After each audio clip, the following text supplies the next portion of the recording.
Emily sneered at me after I announced my resignation, and I responded by maintaining a silent, steady gaze.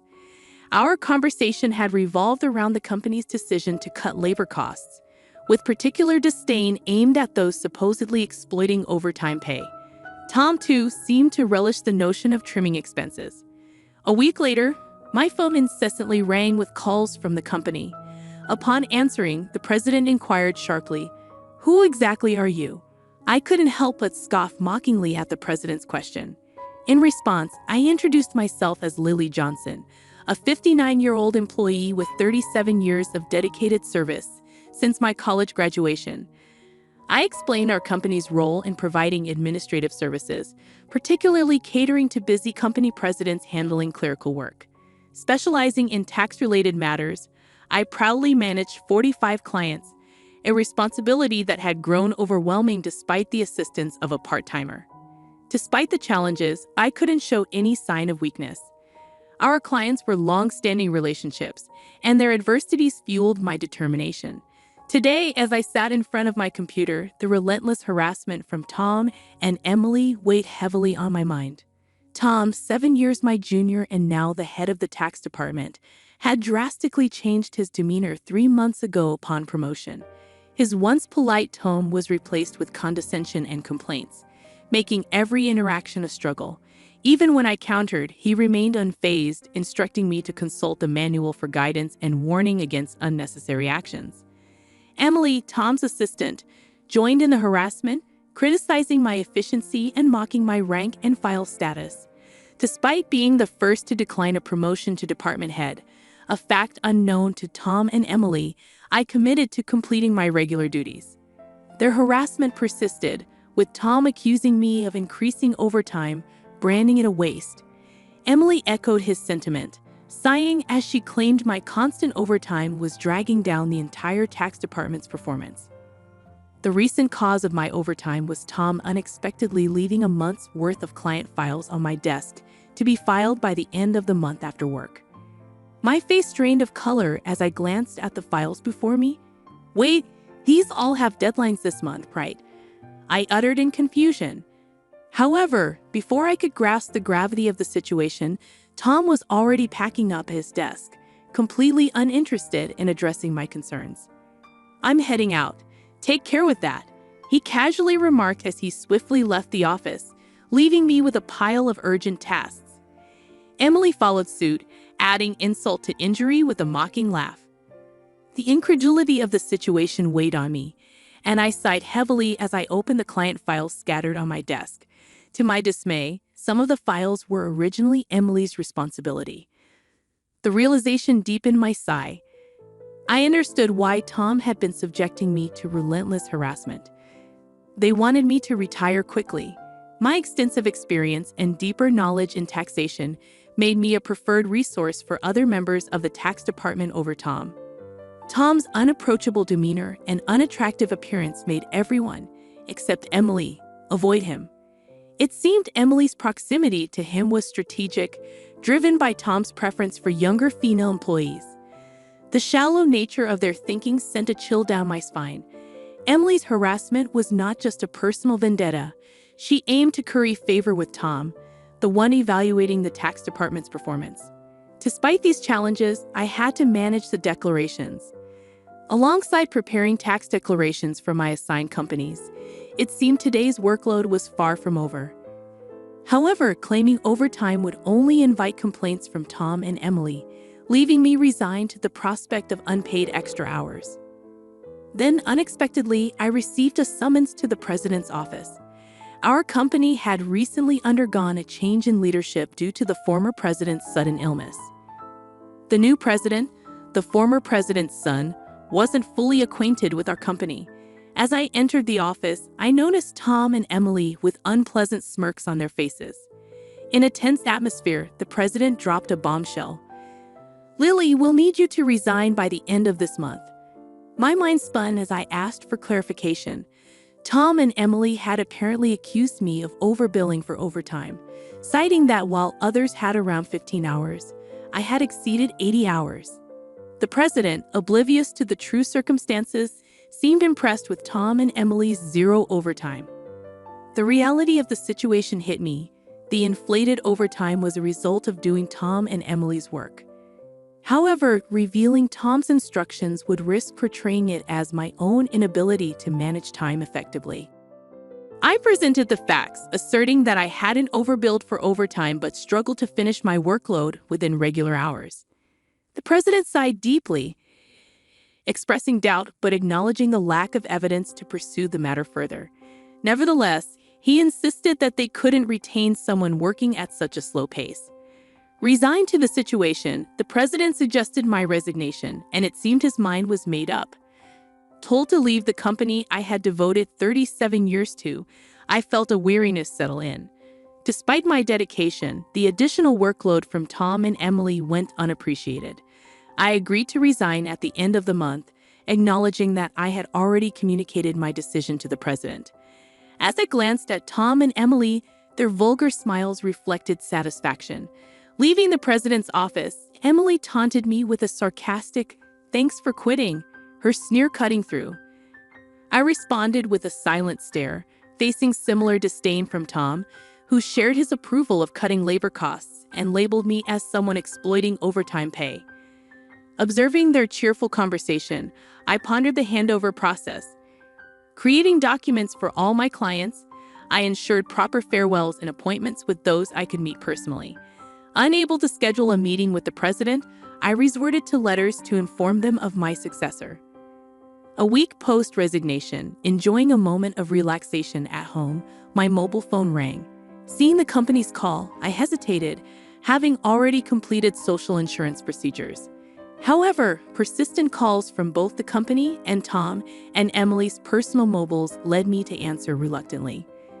As I picked up, the president urgently spoke, asking, "Who exactly are you?" I couldn't help but mockingly reply, "Just an unemployed lady who resigned from the company, nothing else." In response, the president urgently explained the chaos since my departure, 49 calls to stop transactions with the company.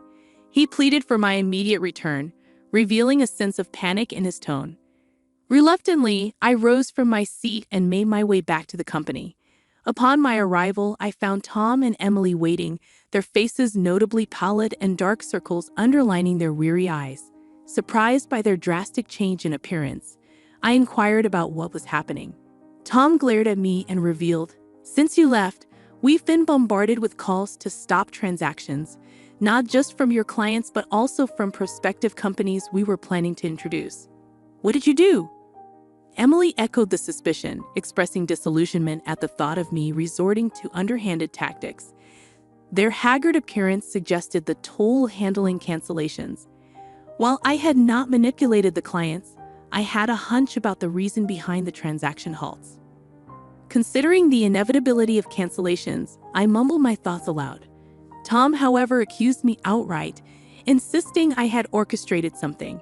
He demanded I go to the president's office immediately, forcefully escorting me there. Upon entering the president's office with Tom and Emily, the president greeted me with a direct look in his eyes. Tom declared, "President, I brought her," with an air of authority, while Emily hurriedly followed suit. Ignoring their accusatory tone, the president questioned me about the abrupt halt in transactions after my departure. I took a deep breath and explained, "Our clients don't need us to manage their taxes. There are tax accounting firms that offer cheaper services. They continued with us because of me." Tom snapped back, questioning my self-worth, and Emily taunted me, both challenging my value to the company. Undeterred, I elaborated on my unique approach, offering tailored tax-saving strategies that resonated with our clients. Tom dismissed it as inefficient, arguing that their manual-based operations were more practical. The president sighed deeply, recognizing the fundamental difference in our approaches. In a serious tone, he said, "Actually," signaling a crucial revelation or decision to follow. I received a surprising call from my father, the former president. It turns out that some clients, who had stopped transactions, went directly to Dad to negotiate on my behalf. I hadn't anticipated clients going to such lengths for me. Dad emphasized that the tax department thrived because of my contributions. Not only did I manage my clients efficiently, but I also supported my colleagues' clients, possessing knowledge that even Tom couldn't match.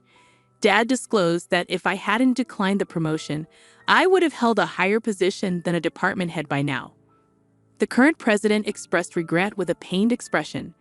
Emily appeared shocked, probably grappling with the idea that I could have been her superior. The president apologized for making me resign initially and asked if I would consider revoking my resignation. According to Dad, I was indispensable to the company. While I appreciated the change in the president's perspective, I hesitated to accept. Tom interrupted our conversation, visibly upset, and protested the president's decision, questioning why I was chosen over him. Emily echoed his sentiments, praising Tom's leadership and expressing disbelief at the preference for me. The president then sternly addressed them, revealing that since my resignation, numerous complaints had been received from the tax department, suggesting they had been shifting their workload onto others. Tom's face turned pale as the president exposed the fact that he had been pushing the preparation of client declaration forms onto subordinates, including Emily's work for multiple clients. The president pointed out the irony, considering Tom had accused me of being a salary thief. Observing Tom and Emily's pale expressions, the president continued by revealing an alleged leak about their romantic involvement. Tom struggled to defend himself, claiming he was merely mentoring Emily as her superior. However, the president produced receipts from the accounting department, indicating dining expenses filed by Tom. Confronted with evidence, Tom, sweating profusely, was unable to provide a convincing explanation. Emily, too, turned ghostly pale as the president accused them of neglecting their duties, inflating expense claims, and violating company policy by having an affair in the office while being married. In a calm and straightforward manner, the president declared the termination of their employment effective immediately. Tom and Emily tried to resist, promising to retract the receipt claims and pleading for their jobs. "I have a family," Tom desperately pleaded, attempting to reverse his termination. Emily echoed his sentiments, tearfully expressing her fear of being fired. She promised to apologize to me and others for burdening them with work, realizing the gravity of the situation involving neglect of duties and an affair with a supervisor. Concerned about her reputation, she implored for a second chance. Sensing their desperation, I offered advice. "Why don't you stop resisting? It's undignified," I suggested. Tom glared at me, retorting, "Shut up. What would a single person like you understand?" I sighed, reminding him, "Tom, you were the one who got me fired. It's just karma. What goes around comes around. Why don't you take some responsibility and reflect a bit?" Frustrated, Tom looked away, while Emily bit her lip in distress. Aware of more details about their misconduct, I turned to the president, asking with a smile if I should share them. Tom and Emily frantically tried to stop me, fearing further exposure. I issued an ultimatum, warning them that wrongdoings would eventually come to light, urging them to face reality before it worsened. At my words, both Tom and Emily collapsed to their knees, and the president decided to fire them on the spot. Later, I revealed more about their misdeeds, including Tom faking business trips to spend days with Emily and their insidious tactics of harassing disliked employees into quitting. Despite my attempts to help those employees, Tom and Emily's strategies were relentless. They repeatedly reprimanded and pressured employees out of my sight, often assigning sudden tasks with tight deadlines.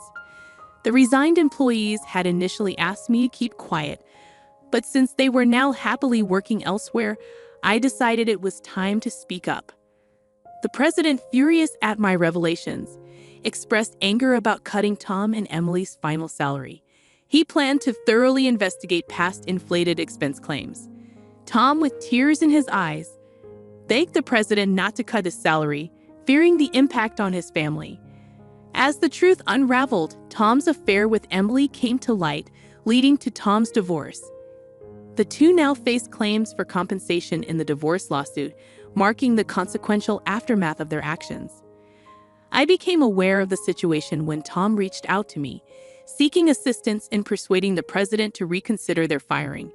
Emily and Tom found themselves in dire straits. Despite their efforts, they struggled to secure new jobs in the tax industry. The industry's close-knit nature meant that word of their misdeeds spread rapidly, making potential employers hesitant to hire them. Desperate for income to cover divorce compensation and living expenses, they resorted to day labor at construction sites, a stark departure from their previous office roles. Emily would often call me in tears, pleading for help. "Lily, please help. I only wanted a better life, and I never truly liked Tom," she'd cry. However, I couldn't ignore the fact that their predicament was a consequence of their own actions. Many, including myself, had been impacted by their behavior. I reminded Emily that the consequences were a result of her choices.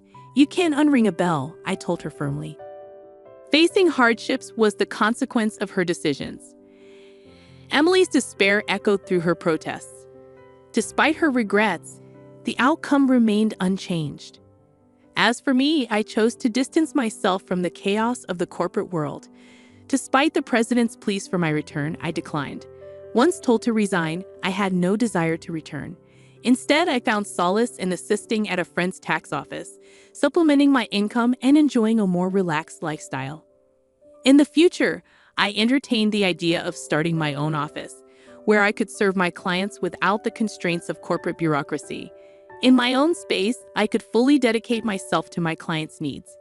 As a tax accountant, I aspired to be on equal footing with my clients, providing service without superiority.